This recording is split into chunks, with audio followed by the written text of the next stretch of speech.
I don't usually talk about foreign movie or series, तर यो सिरिजले मलाई यति धेरै इम्प्रेस गरेको छ कि I could not stop myself from talking about it. काला पानी is a Hindi series which is set on Andaman and Nicobar Island.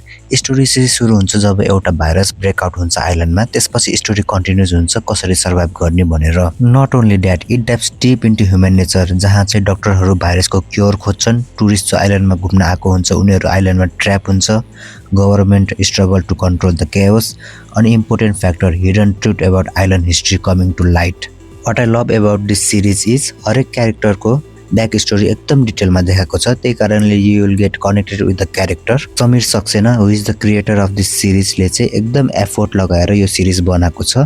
First एपिसोडदेखि नै you will get invested into the series. सबै एक्टरहरूले चाहिँ आफ्नो क्यारेक्टर एकदम ब्युटिफुल्ली पोर्ट्रे गरेको छ. All the actors shine throughout the series. Aarushi Sharma, Sukant Goyal, Vikas Kumar, Radhika Mehrotra, Amay वाग, यो नामहरू तपाईँले पहिला सुन्नु नभएको नामहरू हो. They are the lead of this movie and they had done their work smoothly. यो कास्टिङले प्रुभ गर्छ कि सिरिज राम्रो वा ग्रान्ड बनाउनको लागि you don't need so called big star भनेर, you just need a talented people. Plus this series will deeply affect you. Episode 3 मा आइपुग्दा I could not stop myself from crying. It is intense but also emotional.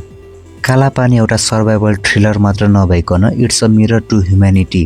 एउटा यस्तो character छ सिरिजमा जसले first एपिसोडमा कमिला पनि आफ्नो पैतालाले टेक्न नपरोस् भन्नेले लास्ट एपिसोडसम्म आइपुग्दा that character end up killing a human. This series is uncomfortably real.